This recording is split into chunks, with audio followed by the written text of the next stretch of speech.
ഇപ്പോൾ ഒട്ടുമിക്ക വീക്കെൻഡിലും നമ്മുടെ ഒരു പരിപാടി എന്ന് പറയുന്നത് പുറത്ത് പോയി ഫുഡ് ഉണ്ടാക്കി കഴിക്കുക എന്നുള്ളത് തന്നെയാണ്. അപ്പോൾ ഇന്നും അതുപോലെ തന്നെ ഞങ്ങൾ സാധനങ്ങളൊക്കെ പാക്ക് ചെയ്ത് പുറത്തെവിടെയെങ്കിലും ബീച്ച് സൈഡിലോ അല്ലെങ്കിൽ വല്ല പ്ലെയിൻ ആയിട്ടുള്ള ഏതെങ്കിലും ഒരു സ്ഥലത്ത് പോയിരുന്നു കുറച്ച് സമയം എല്ലാവരും കൂടെ ഒരുമിച്ച് സ്പെൻഡ് ചെയ്യുക എന്നുള്ളത് തന്നെയായിരുന്നു മെയിനായിട്ടുള്ള ഉദ്ദേശം എന്ന് പറയുന്നത്. അപ്പോൾ അതിൻ്റെ സൈഡായിട്ട് കുക്കിങ്ങൊക്കെ ആകുമ്പോൾ അത് കുറച്ചും കൂടെ ഒരു എൻ്റർടൈനിങ് ആയി പോകുന്നതുകൊണ്ട് ഞങ്ങൾ അങ്ങനെയാണ് കൂടുതലും സ്പെൻഡ് ചെയ്യാറ്. അതിനു മുന്നേ നമ്മളിവിടെ ഒരു അടുത്തുള്ള ഒരു മാള് പോലെയുള്ള സ്ഥലത്ത് കുറച്ച് സാധനങ്ങൾ വാങ്ങിക്കാനുണ്ടായിരുന്നു. കൂടാതെ ഇതൊരു പബ്ബ് പോലെയുള്ള ഒരു സെറ്റപ്പൊക്കെയാണ്, വാട്ടർ ഫ്രണ്ടാണ്. അപ്പോൾ അതിൻ്റെ സൈഡിലൂടെ ഒരുപാട് നടക്കാനും പിന്നെ അവിടെ കുറേ ആൾക്കാരും DJ പോലെയുള്ള പരിപാടികൾ അങ്ങനെ കാണാൻ ഒരുപാട് കാഴ്ചകളുണ്ടാകും. പിന്നെ ഞങ്ങളുടെ കൂടെ കുട്ടിയുള്ളത് കൊണ്ട് തന്നെ അവനും കുറച്ചും കൂടെ എൻ്റർടൈൻമെൻ്റ് ആയിട്ട് അല്ലെങ്കിൽ ഓടിക്കളിക്കാനുള്ള ഒരു സ്പേസ് അവിടെ കിട്ടുന്നതുകൊണ്ട് ഞങ്ങൾ അങ്ങനെ. മാത്രമല്ല ഇവിടെ നമ്മൾ ഇടക്കിടക്ക് വരുന്നതാണെങ്കിൽ ഇപ്പോൾ ഇവിടെ പുതുതായിട്ട് ഒരു സംഭവം സ്റ്റാർട്ട് ചെയ്തിട്ടുണ്ട്. അതാണ് ഈ കാണുന്നത്. അതായത് ഇവിടെ ഫ്ലോട്ടിംഗ് ആയിട്ടുള്ള ഫുഡ് കോർട്ട് ടൈപ്പാണ്. അതായത് ഇവിടെ ഉപയോഗിക്കാണ്ട് നിന്നിട്ടുണ്ടായിരുന്ന ഒരു കപ്പൽ അവരത് റെനോവേറ്റ് ചെയ്ത് അവിടെ ഒരു ഫുഡ് ഓപ്ഷനും നല്ലൊരു സെറ്റപ്പൊക്കെ ആക്കിയിട്ട് അവർ മാറ്റിയെടുത്തു. നല്ലൊരു സ്പേസ് ആയിട്ട് അവരത് കൺവേർട്ട് ചെയ്തു. അപ്പോൾ അത് കാണാൻ ഇപ്പോൾ ഒരുപാട് ആൾക്കാർ ഇവിടെ എത്തുന്നുണ്ട്. അപ്പോൾ ഞങ്ങളും അതും കൂടെ കാണാമെന്നുള്ളൊരു ഇതിലും കൂടെയാണ് ഇങ്ങോട്ടേക്ക് വന്നത്. അങ്ങനെ കുറേ ടൈം അവിടെ നമ്മൾ സ്പെൻഡ് ചെയ്തു. ഇവിടെ ഒരുപാട് ആൾക്കാർ വീഡിയോസ് എടുക്കുന്നതും അതുപോലെ തന്നെ പബ്ബ് സെറ്റപ്പിൽ അതിനുള്ളൊക്കെ ഒരുപാട് ആൾക്കാരുണ്ട്. നല്ല മ്യൂസിക്, നല്ലൊരു വൈബാണ് ഇവിടെ നമുക്കിങ്ങനെ നടന്ന് സ്പെൻഡ് ചെയ്യുക എന്ന് പറയുന്നത്. കുട്ടികളെയൊക്കെ കൂട്ടിയിട്ട് വരുന്നവർക്കാണെങ്കിലും ഒരുപാട് സ്പേഷ്യസ് ആയിട്ട് ഇവിടെ നമുക്ക് കിട്ടും. കുട്ടികൾക്ക് കളിക്കാനായാലും അല്ലെങ്കിൽ എപ്പോഴും റൂമിൻ്റെ ഉള്ളിൽ തന്നെ ഇരിക്കുന്ന സമയത്ത് നമുക്ക് പുറത്തൊക്കെ എക്സ്പ്ലോർ ചെയ്യാൻ വേണ്ടി പോകുമ്പോൾ ഇങ്ങനെയുള്ളൊരു ഓപ്ഷൻ എന്ന് പറയുന്നത് നല്ലൊരു ഓപ്ഷനാണ്. ഇവിടെ ഒരുപാട് ആൾക്കാർ കുട്ടികളെയും പട്ടികളെയൊക്കെ കൂട്ടി നടക്കാൻ വേണ്ടിയിട്ടൊക്കെ വന്നിട്ടുണ്ടാവും. അപ്പോൾ നമ്മുടെ കിഡുവിനും ഒരു പട്ടിക്കുട്ടീനൊക്കെ കിട്ടി കളിക്കാൻ അവർ ഭയങ്കര ഇഷ്ടമായി. അപ്പോൾ അവൻ അവരുടെ കൂടെയൊക്കെ ഇങ്ങനെ കളിക്കുന്നുണ്ടായിരുന്നു.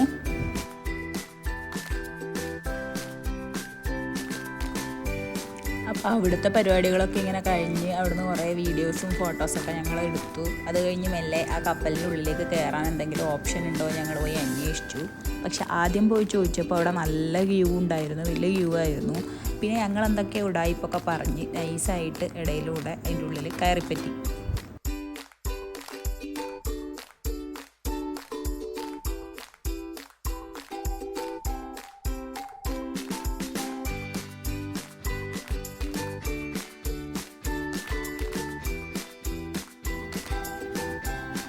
ക്യാപ്റ്റൻ മോർഗൻ എന്നാണ് നമ്മുടെ ഈ കപ്പലിൻ്റെ പേര്. അപ്പോൾ നമ്മളിങ്ങനെ നൈസായി വർത്തമാനമൊക്കെ പറഞ്ഞ് അതിൻ്റെ ഉള്ളിലേക്ക് കയറി.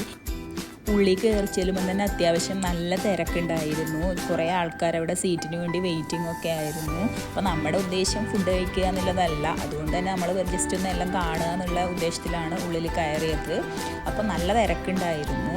ഇവിടെ കയറുമ്പോൾ തന്നെ നമ്മളെ വെൽക്കം ചെയ്യാൻ വേണ്ടിയിട്ട് ഈ ക്യാപ്റ്റനെ പോലെയുള്ള ആൾക്കാർ കുറേ വോക്കിട്ടൊക്കെയൊക്കെ പിടിച്ച് അവിടെ ആൾക്കാർ നിൽക്കുന്നുണ്ടായിരുന്നു. നല്ലൊരു എക്സ്പീരിയൻസ് ആണ്. നമുക്ക് കപ്പലൊക്കെ ഇങ്ങനെയൊക്കെ എക്സ്പീരിയൻസ് ചെയ്യാൻ വേണ്ടി പറ്റും. അല്ലാണ്ട് ഫുഡൊക്കെ എന്ന് പറയുന്നത് നമ്മുടെ ഇവിടെ മാളിലൊക്കെ കണ്ടുവരുന്ന ഫുഡ് കോർട്ട് അവർ തന്നെയാണ് ഇതിൻ്റെ ഉള്ളിൽ ഫുഡ് കോർട്ടൊക്കെ നടത്തുന്നത്. സെപ്പറേറ്റ് ഫുഡ് കോർട്ട് ഉണ്ട്. അതൊക്കെ നമ്മളിങ്ങനെ കണ്ടു. അവിടുന്ന് സീ വ്യൂ ആണ്. കുറച്ച് സമയം നമുക്ക് അതൊക്കെ കണ്ട് കാറ്റൊക്കെ കൊണ്ട് ഫുഡൊക്കെ കഴിക്കാൻ വേണ്ടിയിട്ട് നല്ലൊരു ഓപ്ഷനാണ്. ഒരു ഡിഫറെൻറ്റ് എക്സ്പീരിയൻസ് നമുക്ക് അവിടുന്ന് കിട്ടും. അവിടെയൊക്കെ കറങ്ങി തിരിച്ച് നമ്മൾ മെല്ലെ മുകളിലേക്ക് കയറി. അവിടെ 3 ഫ്ലോർസാണുള്ളത്. അതിൽ ഫസ്റ്റ് ഫ്ലോറിലാണ് ഈ food court setup. Second floor എന്ന് പറഞ്ഞാൽ ഇപ്പോൾ ഒന്നും ഓപ്പണായിട്ട് കണ്ടില്ല ഞങ്ങൾ. തേർഡ് ഫ്ലോറിൽ എന്ന് പറഞ്ഞാൽ ബാർ സെറ്റപ്പാണ്. അപ്പോൾ മുകളിലേക്ക് കയറുമ്പോൾ അതായത് നമ്മൾ ഇത്രയും സമയം നടന്ന അല്ലെങ്കിൽ ആ ഒരു വ്യൂ എന്ന് പറയുന്നത് അതാണ്. ഇവിടെ വെച്ചാണ് നമ്മൾ ഇത്രയും സമയം ഇതിൻ്റെ സൈഡിലൂടെയാണ് നമ്മളിങ്ങനെ നടക്കുകയും ഒക്കെ ചെയ്തിട്ടുണ്ടായത്. അപ്പോൾ ഇതിൻ്റെ മേലേക്ക് നമുക്ക് കയറുമ്പം ഇപ്പോൾ മെയിനായിട്ട് ഞാൻ പറഞ്ഞു ബാറാണ്. അപ്പോൾ അവിടെ പാർട്ടി അതായത് പാട്ടും അങ്ങനെ കാര്യങ്ങളൊക്കെ ആയിട്ട് ഒരുപാട് ആൾക്കാർ ഇതിൻ്റെ മേലേക്ക് കയറി ചെല്ലുന്നുണ്ടായിരുന്നു. സത്യം പറഞ്ഞാൽ മുകളിലെത്തിയപ്പോഴാണ് ആ സത്യം നമുക്ക് മനസ്സിലായത്. അതായത് മുകളിൽ ബാറിൽ വലിയ തിരക്കൊന്നും ഉണ്ടായിരുന്നില്ല. അതായത് ഞങ്ങളിതിൻ്റെ ഉള്ളിൽ കയറി പറ്റിയത് ബാറിലേക്കാണെന്ന് പറഞ്ഞിട്ടാണ്. ബാറിലേക്ക് മാത്രമാണെങ്കിൽ ക്യൂ നിൽക്കാതെ നമുക്ക് പെട്ടെന്ന് മുകളിൽ കയറാൻ വേണ്ടി പറ്റും. അപ്പോൾ നമ്മൾ ജസ്റ്റ് ആ ഒരു റീസൺ പറഞ്ഞാണ് ഇതിൻ്റെ ഉള്ളിലേക്ക് കയറിയത്. അപ്പോൾ ഇവിടെ ആരും ഇല്ല പ്രത്യേകിച്ച്. അപ്പോൾ അവിടുന്ന് ആളിങ്ങനെ പാട്ടൊക്കെ പാടുന്നുണ്ട്. കൂടാണ്ട് ഇതിൻ്റെ സൈഡിൽ നമുക്കൊരു സെറ്റപ്പ് എന്ന് പറഞ്ഞാൽ ഈ നമ്മുടെ ക്യാപ്റ്റൻ്റെ സീറ്റ് അല്ലെങ്കിൽ ഈ കപ്പലൊക്കെ ഓടിക്കുന്ന പോലെ നമുക്ക് എക്സ്പീരിയൻസ് ചെയ്യാൻ വേണ്ടി പറ്റും.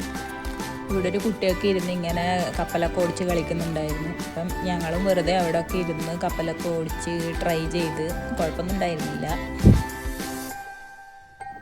അങ്ങനെ കുറച്ച് സമയം കപ്പലൊക്കെ ഓടിച്ച് അവിടുത്തെ തിരിഞ്ഞുകളിയൊക്കെ കഴിഞ്ഞ് താഴേക്ക് വരുമ്പോൾ വീണ്ടും അതാ അവിടെ നല്ല മ്യൂസിക്കും കാര്യങ്ങളൊക്കെ ഉണ്ട്. കുറച്ച് സമയം അതൊക്കെ കേട്ട് നോക്കി നിന്ന് ഞങ്ങൾ പിന്നെ താഴേക്ക് ഇറങ്ങി. അപ്പോൾ മെയിനായിട്ട് ഇവിടെ കയറിയതിൻ്റെ ഉദ്ദേശം നമ്മൾ മറക്കരുതല്ലോ. അപ്പോൾ ഇതാ ഗൈസ്, നമ്മൾ കുറച്ച് സാധനങ്ങളൊക്കെ വാങ്ങിക്കാനുണ്ടായിരുന്നു. അതൊക്കെ വാങ്ങി വന്ന വഴിയെ ഞങ്ങൾ തിരിച്ചു പോവുകയാണ്. ഞങ്ങൾ 3 ഫാമിലിയാണ് ഉള്ളത്. അപ്പോൾ നമ്മൾ 3 പേരും കൂടെ വണ്ടിയിലേക്ക് പോവുകയാണ് നമ്മുടെ അടുത്ത ഡെസ്റ്റിനേഷനിലേക്ക് പോകാൻ വേണ്ടിയിട്ട്. അവിടെ നിന്നാണ് നമുക്ക് കുക്കിങ്ങും കാര്യങ്ങളൊക്കെ നടത്താൻ വേണ്ടി പറ്റുള്ളൂ. അങ്ങനെ ഞങ്ങളുടെ റൂമിൻ്റെ അടുത്ത് തന്നെയാണ്, ഒരു ഓപ്പൺ സ്പേസ് ആണ്, കടലിൻ്റെ സൈഡിലുള്ള ഒരു സ്ഥലത്താണ്. അപ്പോൾ ഇവിടെ ഇങ്ങനെ കുറേ ആൾക്കാർ ഇരിക്കുന്ന ഫുഡ് കഴിക്കുന്ന, ഫുഡ് ഉണ്ടാക്കുക, അല്ലെങ്കിൽ വീട്ടിൽ നിന്ന് ഫുഡ് ഉണ്ടാക്കി കൊണ്ടുവന്നവരുണ്ട്, ഇവിടെ ഇരുന്ന് ഉണ്ടാക്കുന്നവരുണ്ട്. കുറേ ആൾക്കാർ അവിടെ നിന്ന് മീൻ പിടിക്കുന്നൊക്കെ ഉണ്ട്. അപ്പോൾ ചില ആൾക്കാർ എന്ന് പറഞ്ഞാൽ കുട്ടികളൊക്കെ അവിടെ സൈഡിൽ തന്നെ കിടത്തി ഉറക്കിയിട്ട് അവിടെ ഇരിക്കുന്നൊക്കെ ഉണ്ട്. അപ്പോൾ അവർ ചിലപ്പം മോർണിംഗ് വരെ മീനൊക്കെ പിടിച്ച് മെല്ലെ പോകാൻ വേണ്ടിയിട്ടുള്ള പരിപാടിയൊക്കെ ആയിരിക്കും. ഇവിടെ നല്ലൊരു സ്പേസാണ്, നമുക്ക് ഇരുന്ന് സംസാരിക്കാനായാലും അങ്ങനെ ഒരു എൻ്റർടൈൻമെൻറ്റിന് പറ്റിയൊരു സ്ഥലമാണ് ഇത്. അതുകൊണ്ട് നമ്മൾ ജസ്റ്റ് ഇവിടെ ഇരുന്ന് ഫുഡൊക്കെ പ്രിപ്പയർ ചെയ്യാൻ വേണ്ടി എല്ലാ സെറ്റപ്പും എല്ലാവരുടെ കയ്യിലും ഉണ്ട്. അങ്ങനെ ഇതാ ഞങ്ങളുടെ പായും തലാണിയൊക്കെ അവിടെ ഇട്ട് എല്ലാവരും അവിടെ ഇരുത്തൊക്കെ തുടങ്ങി സാധനങ്ങളൊക്കെ ഓരോന്നോരോന്നായിട്ട് സെറ്റ് ചെയ്ത് വെച്ച് ഇതാ ഓരോരോ ആൾക്കാരായി അടുത്ത പരിപാടി എന്താണ് എന്നുള്ള ആലോചിച്ചിങ്ങനെ നോക്കുന്നുണ്ട്. അപ്പോൾ സായന്തേട്ടൻ ഇതാ ഉള്ളിയൊക്കെ ഇങ്ങനെ കുനുകുന അരിയാൻ തുടങ്ങി. കിഡുവാണെങ്കിൽ കിഡുവിനെ കൊണ്ടാവുന്ന പോലെ അവിടുന്ന് ഓരോ പണിയെടുത്ത് സഹായിച്ചു കൊടുക്കുന്നുണ്ട്. ഇങ്ങനെ എല്ലാവരും പ്രത്യേകിച്ച് പണിയൊന്നും ഇല്ലാത്തതുകൊണ്ട് എന്ത് വേണം എന്നുള്ള രീതിയിൽ നോക്കിക്കൊണ്ടിരിക്കുന്നതായിരുന്നു. ഇന്നത്തെ നമ്മുടെ സ്പെഷ്യൽ എന്ന് പറയുന്നത് ബ്രെഡ് ഓംലേറ്റ് ആണ്. അപ്പോൾ ആദ്യം അതിന് മുട്ടക്ക് വേണ്ടിയിട്ടുള്ള ഉള്ളിയാണ് നമ്മളിങ്ങനെ അരിഞ്ഞുകൊണ്ടിരിക്കുന്നത്. ഉള്ളി കുറച്ചധികം വേണ്ടതുകൊണ്ട് തന്നെ സായന്തേട്ടനിങ്ങനെ ഇരുന്ന് അരിയുന്നുണ്ട്. ഉള്ളി, പച്ചമുളക്, അങ്ങനെ അത്യാവശ്യ സാധനങ്ങൾ ഓരോന്നായി അരിഞ്ഞ് പിന്നെ നമ്മളിങ്ങനെ അടന്ന് വർത്താനമൊക്കെ പറഞ്ഞ് അവിടെ കുത്തിരുന്നു. അപ്പോൾ അതിനിടയിൽ കിഡു കഞ്ഞി കുടിച്ചുകൊണ്ടിരിക്കുന്നുണ്ടായിരുന്നു. കുറേ സമയം എടുത്ത് ഉള്ളിയും ഇതൊക്കെ സാധനങ്ങളൊക്കെ അരിഞ്ഞു വെച്ച്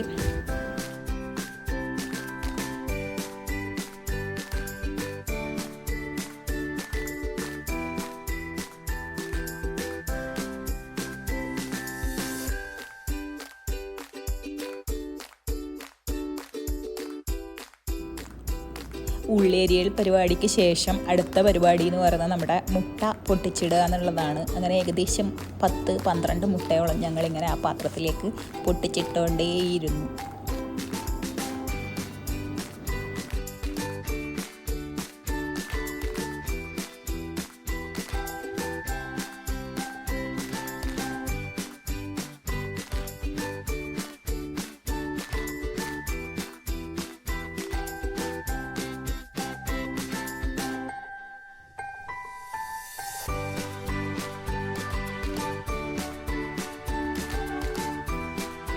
അങ്ങനെ മുട്ടയൊക്കെ പൊട്ടിച്ച് എല്ലാം മിക്സാക്കി അങ്ങനെ അടുത്ത പരിപാടിയിലേക്ക് കടക്കുമ്പോഴാണ് നമ്മൾ ആ നഗ്ന സത്യം മനസ്സിലാക്കിയത്.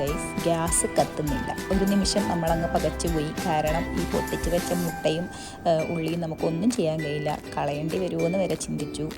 കുറേ സമയത്തെ പരിശ്രമത്തിന് ശേഷം അങ്ങനെ അവസാനം അത് ശരിയായി, ഗ്യാസ് കത്തി.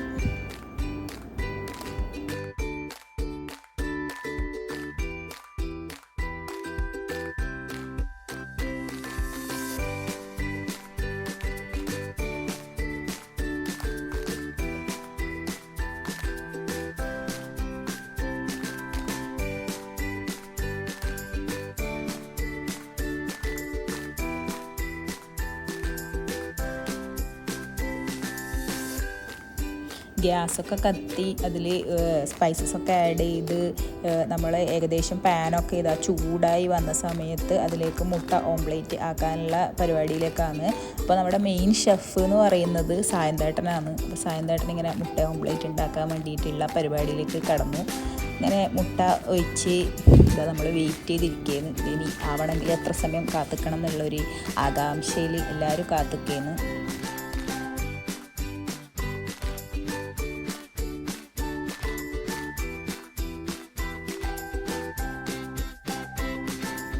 മുട്ടയൊക്കെ ഏകദേശം വെന്ത സമയത്ത് ഇതാ ബ്രെഡ് അതിൻ്റെ മേലേക്ക് വെക്കാൻ വേണ്ടിയിട്ട് ബ്രെഡൊക്കെ സെറ്റ് ചെയ്ത് അങ്ങനെ ഓംലേറ്റ് ഒന്ന് കഷ്ണമൊക്കെ ആക്കി അതിലേക്ക് ബ്രെഡൊക്കെ സെറ്റ് ചെയ്തു. സമയം നല്ല ലേറ്റ് ആയതുകൊണ്ട് തന്നെ എല്ലാവർക്കും വിശപ്പിൻ്റെ വിളി നല്ലോണം വന്നിട്ടുണ്ടായിരുന്നു. അതുകൊണ്ട് തന്നെ ഇങ്ങനെ ആകാംക്ഷാഭരിതരായി കാത്തിരിക്കുന്നുണ്ടായിനി എല്ലാവരും. അങ്ങനെ അവസാനം സാധനം കൈമ കിട്ടി. ഫസ്റ്റ് ടേസ്റ്റ് ചെയ്തത് നമ്മുടെ ഷെഫ് തന്നെയാണ്. അപ്പോൾ ഷെഫ് എന്ത് പറയുന്നില്ല നമുക്ക് നോക്കാം. മുട്ട ഓംലേറ്റ് കഴിച്ചിട്ട് അല്ല ബ്രെഡ് ഓംലേറ്റ് കഴിച്ചിട്ട് ഇതാ ആ എക്സ്പ്രഷനിൽ തന്നെ എല്ലാം ഉണ്ട്. അപ്പോൾ അങ്ങനെ ഷെഫിൻ്റെ അഭിപ്രായം മാത്രം കേട്ടാൻ പോരാന്ന് പറഞ്ഞിട്ട് അടുത്തത് നമ്മുടെ റിജോ ചേട്ടനാണ് ടേസ്റ്റ് ചെയ്തത്. അപ്പോൾ റിജോ ചേട്ടൻ്റെ കമൻറ്റ് നമുക്ക് കേൾക്കാം. അങ്ങനെ പാചകം അടുത്താക്ക് കൈമാറി സായന്തേട്ടൻ റെസ്റ്റ് എടുക്കാൻ തുടങ്ങി. അങ്ങനെ ബ്രെഡ് ഓംലേറ്റ് 1, 2, 3, 4 ഇങ്ങനെ ബ്രെഡ് ഓംലേറ്റ് കുറേ എണ്ണം ആയി. അങ്ങനെ അതൊക്കെ കഴിച്ച് ഞങ്ങൾ കുറേ സമയം അവിടെ സ്പെൻഡ് ചെയ്തു. നല്ല രസമായിരുന്നു. രാത്രിക്കുള്ള ഈ ഒരു വൈബ് എന്ന് പറഞ്ഞത് നമുക്ക് എപ്പോഴും ഫ്രണ്ട്സിൻ്റെയും ഫാമിലീൻ്റെയും ഒക്കെ കൂടെ ഇങ്ങനെ സ്പെൻഡ് ചെയ്യുക എന്ന് പറഞ്ഞാൽ, പ്രത്യേകിച്ച് ഇങ്ങനെ പുറത്തൊക്കെ നിൽക്കുമ്പോൾ എന്ന് പറയുന്നത് ആകെ ഇങ്ങനെ വീക്കെൻഡ്സൊക്കെ ആയിരിക്കും എല്ലാവരെയും കൂടെ ഒരുമിച്ച് കിട്ടുക എന്ന് പറയുന്നത്. അത് തന്നെയാണ് ഏറ്റവും നല്ല മൊമെൻറ്റ്സ് എന്ന് പറയുന്നതും. അവിടെ നമ്മൾ ഉണ്ടാക്കുന്ന സാധനത്തിൻ്റെ വലിപ്പമോ ഒന്നുമല്ല, ചിലപ്പം ഒരു ഇതുപോലെ ഒരു ചെറിയ സാധനമൊക്കെ ആയിരിക്കും നമ്മൾ ഉണ്ടാക്കുക. പക്ഷെ അത്ര പോലെ ഒരു സമയം ആ ഒരു ക്വാളിറ്റി ടൈം നമുക്കവിടെ കിട്ടും. അവിടെ ഇരുന്ന് കുറേ കാര്യങ്ങൾ സംസാരിക്കാനും കുറേ സമയം അവിടെ എല്ലാവരോടും സ്പെൻഡ് ചെയ്യാനും ഒക്കെ പറ്റിയൊരു നല്ലൊരു മൊമെൻ്റ് ആയിരിക്കും അത് നമുക്ക് എപ്പോഴും ഒരു മെമ്മറബിൾ ആയിട്ടുള്ള ഒരു എക്സ്പീരിയൻസ് കൂടി ആയിരിക്കും.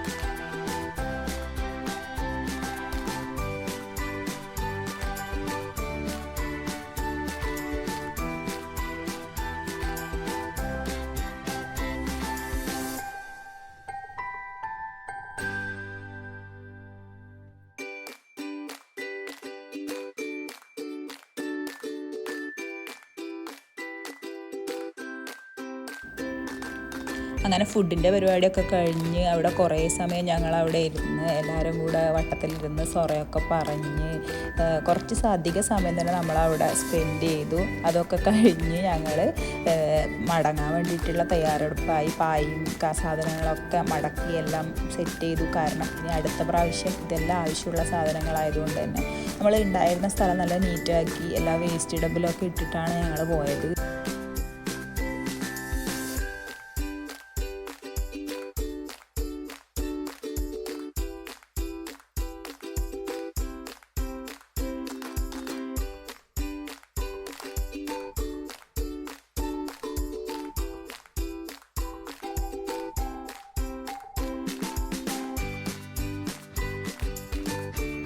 അങ്ങനെ അവിടെ ഉണ്ടായിരുന്ന എല്ലാ സാധനങ്ങളും ഞങ്ങൾ എടുത്ത് കിടുകയാണെങ്കിൽ ഓനെക്കാട്ടിയും വലിയ വാട്ടർ ബോട്ടിലും എടുത്ത് ഇങ്ങനെ നടക്കുമായിരുന്നു. അങ്ങനെ അവസാനത്തെ പാക്കപ്പും പറഞ്ഞ് വീണ്ടും അടുത്ത ആഴ്ച കാണാമെന്നും പറഞ്ഞുകൊണ്ട് ഞങ്ങൾ ഇന്നത്തെ ഡേ എൻഡ് ചെയ്തു. Thank you.